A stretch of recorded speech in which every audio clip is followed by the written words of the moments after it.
My name is Alex Carter, and 3 years ago, my life flipped upside down in ways I still can't fully comprehend. I was 30, a steady accountant in Chicago, living a quiet but comfortable life. My days were filled with spreadsheets and numbers, my nights with Netflix and takeout. I thought I knew what my future looked like. A house in the suburbs someday, maybe a dog, stability. Then came the phone call. It was a Wednesday night in March, and the rain was relentless. I was in my tiny apartment, halfway through reheating leftovers, when my phone buzzed. The screen read Greenfield Sheriff's Department. I answered on instinct. "Mr. Carter?" The voice on the other end was flat, clinical. "This is Deputy Harris. I'm afraid I have some bad news. Your parents were involved in a fatal car accident earlier this evening." The rest of the conversation was a blur. Words like drunk driver, head-on collision, and instant barely registered. My parents, Mark and Patricia Carter, were gone. Just like that. The funeral was a haze of grief and logistics. I returned to Greenfield, the small Midwestern town where I grew up, for the first time in years. The site of my childhood home, a two-story colonial that always smelled faintly of my mom's lavender cleaner, brought an ache to my chest. They were buried side by side on a gray, drizzly day. As I stood at their graves, the weight of being alone hit me like a freight train. There were no siblings to lean on, no close family nearby. Just me. They left behind the house, which I initially thought would be a comfort, a place full of memories. But I had no idea what I was walking into. A month after the funeral, a letter arrived from a law firm in Greenfield. It was a demand for $20,000 to settle a loan my father had taken out. If the debt wasn't paid in 30 days, the house would be foreclosed. I was stunned. My father was a practical man, not the type to take financial risks. Convinced it was a mistake, I called the firm. "I'm sorry, Mr. Carter," the woman on the other end said with a robotic politeness that made my skin crawl. "The records are clear. If the loan isn't paid, we'll proceed with foreclosure." My stomach churned. What kind of mess had my father gotten himself into? Determined to get answers, I took a weekend trip back to Greenfield and started sorting through my parents' paperwork. What I found made my head spin. There wasn't just one loan. There were three, totaling over $50,000. Payments were overdue, and the house was collateral. I also found a document that deepened the mystery. A partnership agreement between my father and a man named Raymond Hart.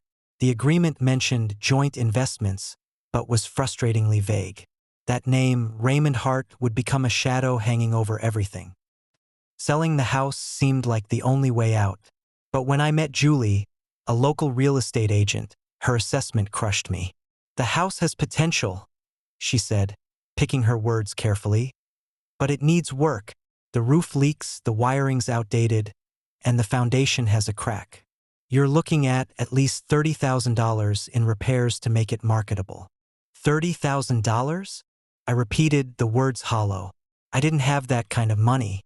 Worse, I just found out my accounting firm was downsizing.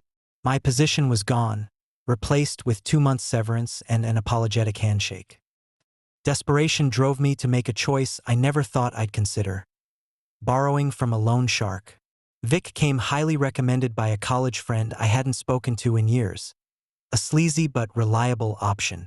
Vic handed me $10,000 in cash, his grin sharp enough to cut glass. 2 months, he said. 30% interest. Don't miss a payment. I used the money to fix the roof and start on the wiring, but every step forward seemed to come with another setback. One contractor disappeared with a deposit, leaving the job half-finished. Meanwhile, Vic's men started calling, their tone growing more threatening with each conversation. One night, while searching the basement for anything that might be worth selling, I found a tin box hidden under the stairs. Inside were old photos, receipts, and a letter from my father. Asterisk, "Alex, if you're reading this, I'm sorry. I thought I could fix everything before it got to you. Please know we did this for you, for the family. The house is more than just bricks. It's our legacy. And if you find the ledger, keep it safe. It's the key to everything." Asterisk, the ledger? A week later, I caught Vic and one of his goons snooping around the shed. "It's gotta be here," one of them muttered. Raymond swore this was the spot. After they left, I tore the shed apart. Hidden beneath the floorboards was a lockbox containing a worn leather ledger. The entries inside told a story I wasn't prepared for. Names, dates, amounts. My father had been laundering money. Raymond Hart wasn't just a business partner. He was a criminal, and my father had been pulled into his schemes. The ledger was a ticking time bomb. I showed it to Emily Price, a local lawyer who had been helping me with the foreclosure. She paled as she flipped through its pages. "Alex, this implicates some very powerful people," she said. "If this gets out, they'll come after you." Her warning proved prophetic. A few nights later, I came home to find the house ransacked. Drawers were pulled open, furniture overturned, but nothing valuable was taken. The ledger, however, was gone. I knew this wasn't random. Determined to fight back, I made copies of the ledger before it was stolen and anonymously sent them to state investigators. Over the next few months, the fallout was massive. Raymond Hart was arrested, along with Vic and several other players in their operation. But cleaning up their mess didn't solve my problems. One stormy night, lightning struck the house, causing part of the roof to cave in. Rain poured through the ceiling, destroying what little furniture I had left. I spent the night bailing water and sobbing, the weight of everything finally breaking me. Just when I was ready to give up, Mrs. Hensley, an elderly neighbor, knocked on my door. She'd known my parents for decades and had heard about my struggles. The next morning, she rallied the neighborhood. Volunteers showed up with tools, tarps, and even donations. For the first time in years, I didn't feel alone. 3 years later, the house still stands. I work day and night, freelance accounting by day, pizza delivery by night, to pay off the last of the debts. Now, the house serves as a rental property, bringing in extra income while I start fresh in Greenfield. My parents weren't perfect. They made mistakes, big ones, but they also taught me resilience.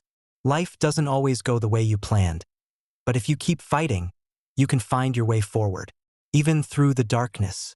If you haven't subscribed to our channel yet, I'd really appreciate it if you took a moment to click that button. I put a lot of effort into searching through Reddit so you can enjoy the stories I've found just for you. You already know what to do. Comment what you think about this story, I'll respond to you. See you in the next video.